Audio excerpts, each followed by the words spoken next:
Welcome to the second mini-a-month video. I know this one is a little late, but I got a bit overwhelmed with some other projects. I will say I did actually get the mini painted in September. It just took me a little while to get around to making the video. On screen, these are a few of the minis I painted this month between our last video and this one. I did a bunch of others for our Curse of Strahd game, but they're currently at my buddy's house, so I don't have any pictures for them. Anyway, let's go on to Darius, the mini for my Grave Cleric in my current campaign. So here's Darius. He's a mini I designed on Hero Forge, and I had my buddy 3D print him. So the funny thing about this guy is that I wanted to get a few of them just so that I could have a few to practice on before the video, but Darius is cursed. I think my buddy went through about 20 different attempts at making more of him, and none would work. They all failed. This was the first one, and it worked perfectly. I mean, there's a little mistake here or there, but overall, he looks great. But everybody else that he tried to print off, they did not work. So this is the only Darius. There can only be one, apparently. So I had two main focuses when doing this mini. The first is his leather trench coat, overcoat, duster kind of thing. I was hoping to make the leather look better, actually make it look more like leather and not just a brown coat. And the other focus was his beard, because I wanted to work on how it can do hair.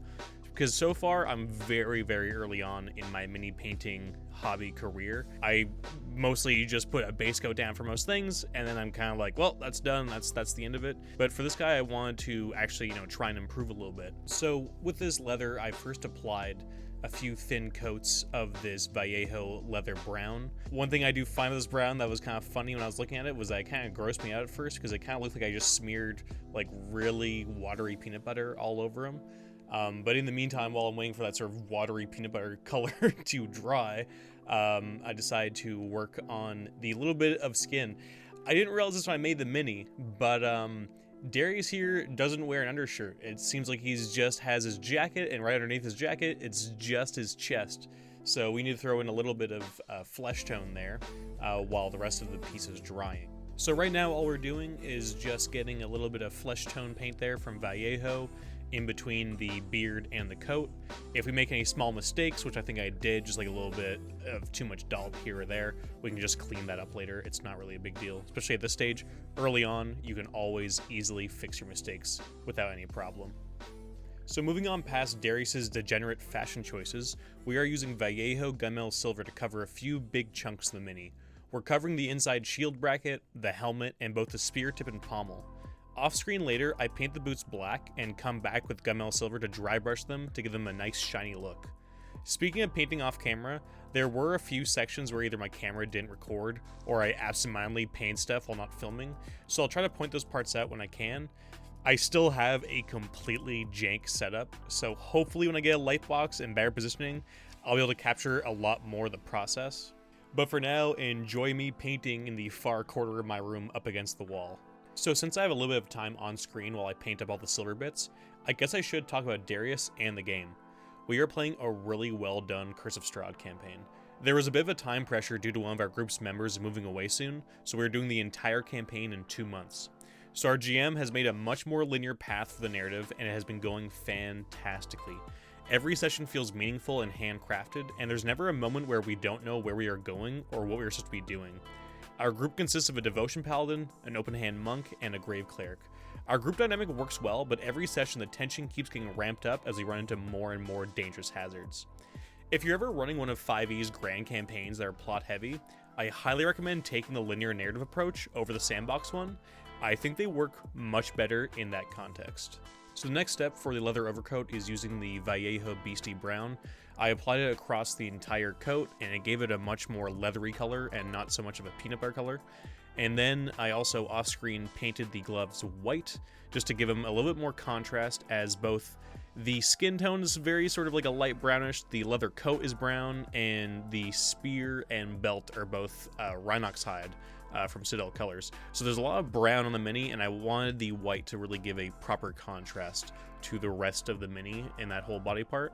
And next after that, another thing I did off screen was I painted the rim of the shield black, because I wanted to see if it would make a difference when I applied gold to it later. I want to see if it would make it a little bit more of a bright, kind of nice color, because usually metallics look a lot better when painted over black. So after that, as you can see on screen, I started painting the shield a sort of deep blue. I thought that sort of like royal, nice looking blue would really be, again, another good contrast against all the browns on the main part of the body. So for the next little bit on screen, you'll see me finish up the shield as I paint the boss, that round middle bit of the shield, and the rim of the shield in Retributor Gold. I never knew that's what the middle bit was called, and now I know that useless bit of info, and so do you. You're welcome. Anyway, since we again have a little bit of time while I do the shield, I thought I'd share probably my favorite moment of the campaign so far. This may be considered minor spoilers, so if you're worried about having any little bit of Curse of Strahd spoiled, skip to the timecode to get to the next painting section. In the last session, we were crossing a treacherous bridge. We didn't trust the bridge's strength, so we sent the party along in groups until eventually it was just my cleric and our ally NPC as the last group crossing the bridge. We make it halfway before a gigantic black bird swoops down and is diving straight for the ally NPC. The paladin rolled really high on his initiative and goes first, dashing across the bridge and then using Misty Step to teleport himself between the giant bird and the ally NPC with his shield up. Meanwhile, he commanded his magically linked steed to get near us so that the NPC and I could dash away. Meanwhile, the monk with his insane movement ran up to the paladin and grabbed him and dashed back to the other side of the bridge with me and the NPC in tow. With us all finally safely away from the giant bird, it let out a screech of frustration and flew away into the darkness. It was such a fun and heroic scene on behalf of the paladin and the monk, while all of it staying within the confines of the rules, that it's one of the most satisfying moments I've been a part of in recent memory. And honestly, the visual of the paladin with his shield up against the giant black raven-like bird on a tall, crumbling bridge in the middle of a storm is such a beautiful visual that I don't think I'll ever forget. So now that we've applied the wash, we can move on to the beard. But before we get to that, I want to just highlight the parts I did off camera both before and after I do the beard.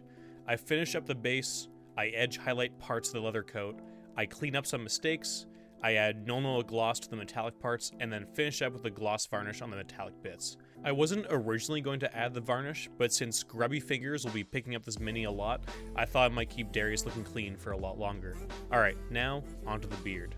So I asked some people I know who are much more skilled painters than I am on how to do the hair. I told them I was looking to make Darius a blonde, because not only does that seem like a fun and challenging hair color to do versus brown, it also means that we aren't adding yet another shade of brown to the mini. There were a few different answers on what color I should start with. After weighing my different options, I decided to just use the 3 colors that appeared unanimously in all the advice. So the plan here is to add a proper coat of pink, and then once that's dry, add orange, and then when that's dry brush on some yellow. I was planning to also add some touches of gray to show Darius's age, but I ended up backing down on that. So the first 2 coats go pretty well outside of some mistakes here and there that are easy to clean up, but where the trouble came in was with the yellow dry brushing. I ended up doing it off camera, but it didn't have the exact effect I wanted. It looked overall fine, but I made the mistake of adding a wash after dry brushing with the yellow, so I ended up having to go back and highlighting the beard with little bits of yellow here and there. He still has a more gingery beard than I was meaning for him to have, but I do think the fiery orange suits him quite well, and it honestly kind of looks good, so I don't really have any complaints. The advice I was given was very helpful and just completely solid. I think it's just a case of trying it more and more times until I get it down and get the effect I want. But that's Darius. He's all done.